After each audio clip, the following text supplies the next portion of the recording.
আজ পার্টনার ইগোর জন্য, অ্যাটিটিউডের জন্য, ঝগড়া, মান অভিমানের কারণে তোমার থেকে দূরে রয়েছে। এরকম সিচুয়েশনে সে কি তোমাকে মিস করে? তার মনে কি এতটুকু সময়ের জন্য হলেও কি তোমার কথা সে স্মরণ করে? কি করে বুঝবে? এই হচ্ছে তোমাদের তরফের প্রশ্ন।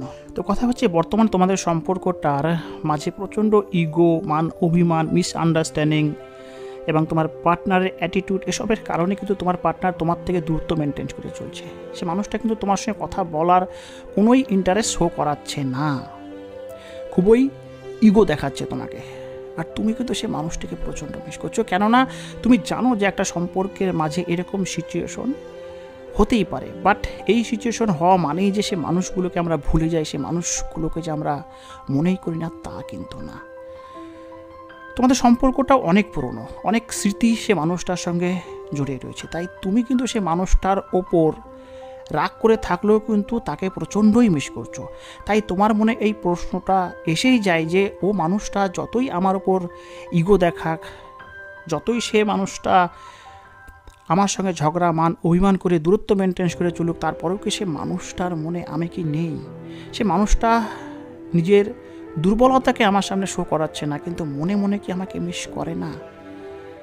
এইরকম প্রশ্ন আসে এবং এই প্রশ্নের উত্তরের দ্বারাই কিন্তু আমরা এটা শিওর হই যে সে মানুষগুলো আমাদেরকে প্রচণ্ড ভালোবাসে। তো কি করে বুঝবে? তোমাদের হচ্ছে এই প্রশ্ন, এবং এই প্রশ্নটাই কিন্তু আমাকে করা হয়েছে পেট কলের থ্রুতে যারা আমার সঙ্গে কথা বলে তাদের তরফে। তোমাদেরকে বলে দেই, আমার কিন্তু মেইন চ্যানেল রিলেশনশিপ অ্যাডভাইজার রাজ, এটা হচ্ছে আমার দ্বিতীয় চ্যানেল রিলেশনশিপ অ্যাডভাইজার রাজ 2। তো যারা আমার মেইন চ্যানেলে যুক্ত নেই তারা অবশ্যই যুক্ত হয়ে যাও, এবং যারা আমার মেইন চ্যানেল থেকে আমার এই চ্যানেলে ভিডিও দেখছো তাদের সকলের কাছে এই অধমের তরফ থেকে করজোরে অনুরোধ, তোমরা আমার এই চ্যানেলটিকেও সাবস্ক্রাইব করে আমার পাশে থেকো। দেখো বন্ধুরা, পার্টনারের মনে তো তুমি অবশ্যই পড়ছো, বাট সে কিন্তু সেটাকে শো করাবে না। বাট ইনডাইরেক্টলি পার্টনার কিন্তু তোমার লাইফে ইনভলভ হতেই থাকবে। এবার কথা হচ্ছে, সেটা কি করে তুমি বুঝবে?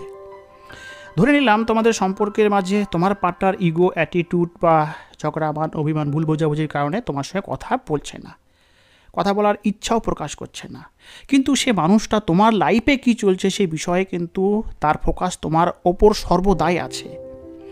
যেভাবে সে মানুষটার সঙ্গে তোমার বর্তমান যে সিচুয়েশন চলছে, এই সিচুয়েশনে তুমিও কিন্তু সে মানুষটাকে মিস করছো, সে মানুষটার কথা তোমার মনে পড়ছে। তো তোমার পার্টনার তোমাকে কেন মিস করবে না?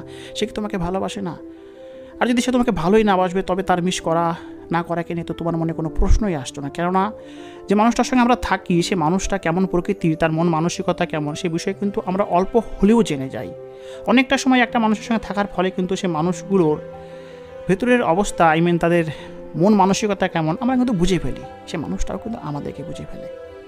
তো কথা হচ্ছে, যেভাবে তুমি সে মানুষটাকে মিস করছো, সে মানুষটাও কিন্তু সর্বদাই তোমার ওপরে একটা চোখ রেখেই দিয়েছে যে বর্তমান তোমার লাইফে কি চলছে, তুমি কখন অন হচ্ছ, কখন অফ হচ্ছ সোশ্যাল মিডিয়াতে, কোন কোন মানুষের সঙ্গে মিশছো, কোন বন্ধুদের সঙ্গে কথা বলছো, দেখা করছো। যদি এই বিষয়গুলো তুমি দেখতে পাচ্ছ না, বা সে মানুষটা কিন্তু এগুলো অবশ্যই তোমার ওপরে তার একটা ফোকাস রেখেছে। এটাকেই বলা হয় ভালোবাসা। কখনো কখনো পার্টনার তোমার সঙ্গে কথা বলার চেষ্টাও করবে নানান রকম বাহানার সূত্র ধরে।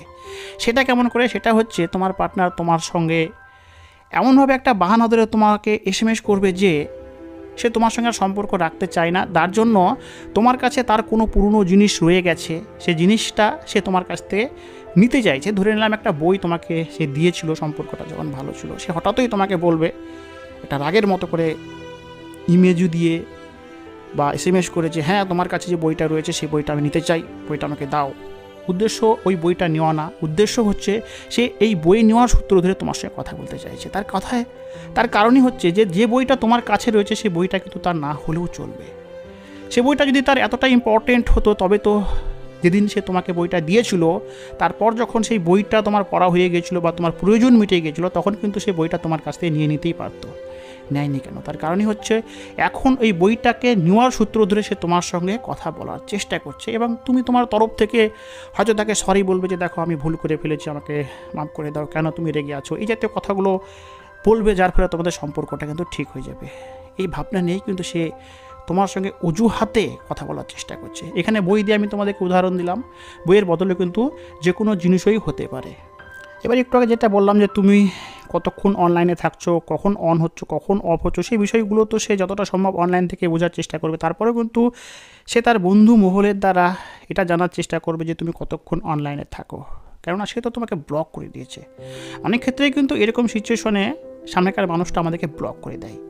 বন্ধু মারফতে জানার চেষ্টা করবে যে তুমি কতক্ষণ অনলাইনে রয়েছো এবং কার সঙ্গে কথা বলছো, কার সঙ্গে দেখা করছো, কোথায় কতটা টাইম স্পেন্ড করছো, এই বিষয়গুলোকে কিন্তু সে তোমাকে না জানিয়ে জানার চেষ্টা করবে। ভিতর ভিতর সে তোমাকে প্রচণ্ডই মিস করছে, কিন্তু উপরে এমন একটা ভাব দেখাবে যেন তোমাকে নিয়ে তার কোনো মাথা ব্যথাই নেই। আর তুমি কিন্তু তার এই উপরের সিচুয়েশনটা দেখেই কিন্তু ভেঙে পড়বে। তোমার মনে বিবিধ প্রশ্নের কাজ করবে যে হয়তো সে মানুষটা আমাকে ভালোই বাসে না, হয়তো বা সে মানুষটা অন্য কোনো সম্পর্কের মাঝে জড়িয়ে গেছে। বাট কথা হচ্ছে, সে মানুষটার সঙ্গে এরকম সিচুয়েশন হওয়ার পরেও তুমি কি তাকে ভুলে গিয়েছো? আমি গ্যারেন্টিতে বলতে পারি সম্পর্কটা যখন তোমাদের ভালো থাকে সেই সময়ের তুলনায় বর্তমানে তুমি তাকে বেশি মিস করছো। কেননা সম্পর্কটা যখন ভালো থাকে তখন আমাদের মনে একটা শান্তি কাজ করে যে সে মানুষটা তো আমাদেরই রয়েছে। আর যখন সম্পর্কটার মধ্যে এরকম সিচুয়েশন চলে আসে তখনই কিন্তু আমাদের মনে অনেক ভয় কাজ করে যে সে মানুষটা হয়তো অন্য কারোর সঙ্গে কথা বলছে না তো, সে মানুষটা অন্য কোনো সম্পর্কের মাঝে জুড়ে যাচ্ছে না তো। তোমার যদি এরকমটা হয়ে থাকে তার কেন হবে না? সেও তো মানুষ। আমরা মানুষেরা বিশেষ করে এই ভালোবাসার বিষয়ে কিন্তু প্রত্যেকেরই ভাবনা প্রায়ই একই রকম হয়ে থাকে এই সব সিচুয়েশনে। কিছুটা হয়তো ভিন্ন, বাট প্রায়ই একই। কারণ আমি অনেকের সঙ্গে কথা বলে কিন্তু এই অভিজ্ঞতার আলোয় নিজেকে আলোকিত করেছি। এবার কথা হচ্ছে, সে মানুষটা লক্ষ্য করে দেখবে, মানে দ্বিতীয় কারণ কী করে তুমি বুঝবে তার দ্বিতীয় কারণ লক্ষ্য করে দেখবে, সে মানুষটা কিন্তু তোমাকে ব্লক করে দিয়েছে, হঠাৎই সে মানুষটা তোমাকে আনব্লক করবে। আর যদি ব্লক না করে থাকে হঠাৎই তোমাকে ব্লক করবে। এবার কথা হচ্ছে, যদি ব্লক করার পরে যদি আনব্লক করে দেন তুমি হয়তো ভাববে যে সে মানুষটা হয়তো রাগ কমেছে। তুমি ভাববে যে ঠিক আছে, সে যখন আনব্লক করলো সে দেখে এসএমএসও করবে। কিছুটা সময় ওয়েট করি, তারপর দেখবে 2-4 দিন পর সে মানুষটা তোমাকে আবার ব্লক করে দিয়েছে। এবার কিন্তু তুমি অবাক হয়ে যাবে যে কী কারণে সে মানুষটা আমাকে আনব্লক করলো, আর আনব্লকই যদি করবে তো ব্লক কেন করলো? আনব্লক করেছিল এই কারণে যে সে মানুষটা তোমাকে খুব মিস করছে, তুমি তাকে নিজে থেকে এসএমএস করো। তুমি তো করোনি, তুমি ওয়েট করছিলে সে মানুষটা নিজে থেকে যেন এসএমএস করুক। এবার সে মানুষটা যখন তোমার তরফ থেকে এসএমএস পায়নি তখন কিন্তু রেগে গিয়ে বিরক্ত হয়ে গিয়ে তোমাকে আবার ব্লক করে দিয়েছে। এসবের ফলে তোমার মনে কিন্তু একটা অস্থিরতা কাজ করতে শুরু করবে যে সে মানুষটা আমাকে আনব্লক করেছিল, আমার হয়তো এসএমএস করাটাই উচিত ছিল, এসএমএসটা না করে আমি ভুলই করলাম।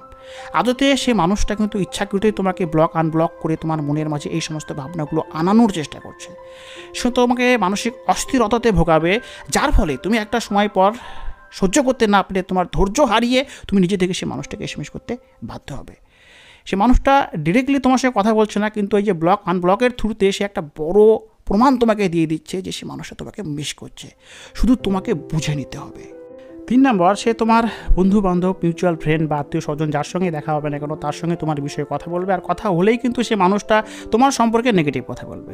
না, আমি আর ওর সঙ্গে সম্পর্ক রাখতে চাই না, ও খুব ভালো না, ও খুব ঝগড়া করে, ও খুব অ্যাটিটিউড, মানে ও যেরকম প্রকৃতি সেই প্রকৃতিগুলো তোমার উপর চাপানোর চেষ্টা করবে। এই সমস্ত কথা তোমার কান অবধি আসবে, কেননা সে তোমার মিউচুয়াল ফ্রেন্ডের থ্রুতে এই কথাগুলো বলেছে, তার কাছে বলেছে। এবার কিন্তু তুমি এই কথাগুলো শোনার পর আরও ঘাবড়ে যাবে, কেননা সে কি সত্যি আমাকে আর ভালোবাসে না, আমার নামে এত সব নেগেটিভ কথা বললো। বাট আমি তোমাদেরকে বলবো, যদি তুমি একটু চালাক হও, যদি তুমি বুদ্ধিমান বা বুদ্ধিমতী হয়ে থাকো, তবে কিন্তু এটা তুমি বুঝে ফেলবে যে না, সে মানুষটা আমাকে মিস করছে। তাই যদি না হবে তবে তোমার সম্পর্কের এই নেগেটিভ কথাগুলো বলার তার কোনো প্রয়োজনই নাই। যদি আমি তোমাকে ভালোই না বাসি, যদি তোমার প্রতি আমার সত্যিই খুবই অভিমান থেকে থাকে, তবে তুমি কেমন তা অন্যকে বললে তো কোনো লাভ নেই। কেননা অন্যকে বললেই যে তুমি আমার মতো হয়ে যাবে বা আমার মন মতো নিজেকে তৈরি করবে তা তো না। কিন্তু এই কথাগুলো আমাদের মিউচুয়াল ফ্রেন্ডের কাছে বলার অর্থই হচ্ছে যে তুমি এই কথাগুলো শোনার পর রেগে যাবে, রেগে গিয়ে নিজের নিয়ন্ত্রণ হারিয়ে সে মানুষটাকে এসএমএস করবে, হ্যাঁ তুমি আমার সম্পর্কে সব কথা কেন বললে, আমি কি এমন দোষ করেছি, তুমিও তো অ্যাটিটিউড, তোমারও তো ইগো আছে, আর তুমি আমাকে বলেছো আমার নাকি খুব ইগোইস্টিক, আমার নাকি খুব অ্যাটিটিউড হয়ে গেছে। মেনলি তোমার সঙ্গে কথা বলার জন্য সে তোমার প্রিয় মানুষগুলোর কাছে তোমার নামে নিন্দা করবে, আর যার ফলে তোমার মনের মধ্যে একটা রাগ সৃষ্টি হবে এবং তুমি এই রাগের কারণে সে মানুষটিকে প্রশ্ন করবে। এই প্রশ্নের থ্রুতেই তোমাদের মধ্যে আবার কথাবার্তা শুরু হয়ে যাবে। মেন কথা হচ্ছে কি, সে মানুষটা চাইছে যে এই যে সিচুয়েশনটা ক্রিয়েট হয়েছে, এই সিচুয়েশনটা ক্রিয়েটের ফলে সে মানুষটা নিজে থেকে তোমাকে এসএমএস ফোন করবে না, তুমি নিজে থেকে তাকে ফোন এসএমএস করো। তার জন্য সে কিন্তু তোমার ব্যাপারে তোমার প্রিয়জনদের কাছে নেগেটিভ কথা বলে তোমার মনের মাঝে একটা রাগ সৃষ্টি করাবে। এই রাগের ফলে তুমি রিয়াকশন দেবে, রিয়াকশনের ফলে দেখবে তোমাদের সম্পর্কটা ঠিক হয়ে যাবে। মূল উদ্দেশ্যই হচ্ছে তোমার তরফ থেকে সে মানুষটা এসএমএস চাইছে, সে নিজে থেকে তোমাকে ফোন এসএমএস করবে না, তোমার দ্বারা ফোন এসএমএস করাবে। তো এই সাইনগুলোর থ্রুতে তোমরা কিন্তু এটা বুঝে ফেলবে যে সে মানুষগুলো তোমাদেরকে মিস করছে। বাট অনেকে বুঝতে পারে না, অনেকে ভাবে কি যে হয়তো সে মানুষটা সত্যি আমার উপরে রেগে আছে, হয়তো সে মানুষটা সত্যি আমার সঙ্গে আর কথা বলবে না, অন্য কোনো সম্পর্কের মাঝে জুড়ে যাবে। এই সমস্ত কারণেই কিন্তু তারা অস্থির হয়ে যায় এবং তারা অস্থিরতার ফলে কিন্তু উল্টোপাল্টা ভাবতে শুরু করে এবং নিজে থেকে এসএমএস করে ফেলে। দেন তাদের তরফ থেকে কিন্তু ইগো আরও বেড়ে যায়। অনেকে আবার আমাদের মতো ইউটিউবারদেরকে প্রশ্ন করে এবং এই প্রশ্নের উত্তরস্বরূপ আমি তোমাদেরকে সঠিক পথ দেখালাম। আশা করি তোমরা এই পথে পরিচালিত হয়ে এটা রিয়েলাইজ করতে পারবে, এটা বুঝে ফেলতে পারবে যে সেই মানুষগুলো তোমাদেরকে মিস করছে। ভিডিওটি কেমন লাগলো অবশ্যই কমেন্ট সেকশনে তোমরা তোমাদের মন্তব্য তুলে ধরো। ভালো লাগলে সঙ্গে থেকো এবং আমার এই নতুন চ্যানেলটিকে বড় হতে সাহায্য করো, যেভাবে পুরনো চ্যানেলটিকে 11,000 সাবস্ক্রাইবারের দ্বারগোড়ায় পৌঁছে দিয়েছো, ওই একই রকমভাবে এই চ্যানেলটিকেও বড় করার জন্য তোমাদের সহযোগিতা একান্তই কাম্য। বাই।